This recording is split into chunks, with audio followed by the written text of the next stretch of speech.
Perkenalkan, saya Maitri Ayu Satriani dengan NIM 206. Saya Nabila Cahaya Afifa dengan NIM 207. Saya Nadia Yulandari dengan NIM 213. Saya Nafisa Ramamarela dengan NIM 224.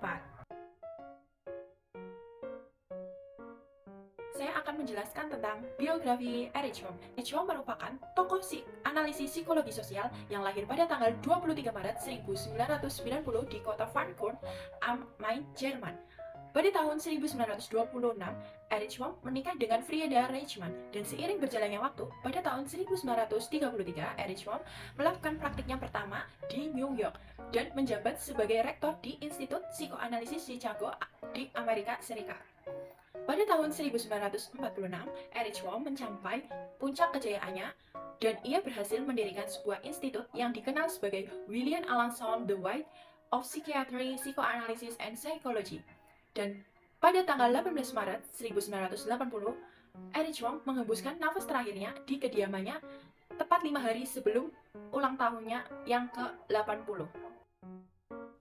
Dinamika kepribadian. Yang pertama ada kebutuhan manusia. Menurut Fromm, kebutuhan manusia sesuai dengan eksistensinya sebagai manusia terbagi menjadi dua kelompok. Yang pertama ada kebutuhan untuk menjadi bagian dari sesuatu yang otonom. Kebutuhan kebebasan dan keterikatan terdiri dari yang pertama ada kebutuhan akan keterhubungan atau relatedness. Kebutuhan yang dimaksud di sini adalah kebutuhan untuk mengatasi perasaan kesendirian dan terisolasi dari alam dan dirinya sendiri. Yang kedua ada kebutuhan akan keterunggulan atau transcendence. Manusia menyadari eksistensinya dan lingkungan di sekitarnya. Mereka menyadari betapa kuatnya alam semesta yang membuat mereka merasa tidak berdaya. Akibatnya manusia berusaha untuk mengatasi rasa takut dan ketidakpastian yang timbul saat menghadapi kondisi alam yang tidak menentu. Yang ketiga, ada kebutuhan akan keberakaran atau rootedness. Kebutuhan untuk memiliki ikatan-ikatan yang akan membuat seseorang manusia merasa nyaman di kehidupannya. Yang keempat ada kepekaan akan identitas atau sense of identity. Tanpa sebuah kepekaan akan identitas, manusia tidak dapat mempertahankan kewarasan mereka dan ancaman ini. B. Kebutuhan untuk memahami dunia, mempunyai tujuan dan memanfaatkan sifat unik yang terdiri dari 1. Kerangka orientasi, 2. Kerangka pengabdian, 3. Stimulasi, dan 4. Keefektifan. Yang kedua ada beban kebebasan atau the burden of the freedom. Seiring perkembangan zaman, manusia semakin mendapatkan kebebasannya. Bersamaan dengan ini, manusia menjadi semakin merasa asing. Perasaan ini ternyata menimbulkan beban yang menciptakan kecemasan dasar, yaitu perasaan bahwa kita hanya sendiri di dunia ini. Yang ketiga adalah mekanisme pelarian atau mekanisme escape. Karena kecemasan menghasilkan rasa kesendirian dan rasa keterasingan, maka manusia lari dari kebebasan melalui berbagai macam mekanisme pelarian. Yang pertama adalah authoritarianism, yaitu kecenderungan menerahkan seseorang secara individu dan meleburkannya dengan seseorang atau sesuatu di luar dirinya demi mendapatkan kekuatan yang tidak dimilikinya. Yang kedua adalah sifat merusak atau destructiveness. Sifat merusak berasal dari perasaan kesendirian, keterasingan, dan ketidakberdayaan. Sifat merusak sendiri tidak bergantung pada hubungan berkesinambungan dengan orang lain, melainkan mencari jalan untuk menghilangkan atau membalas orang atau objek lain.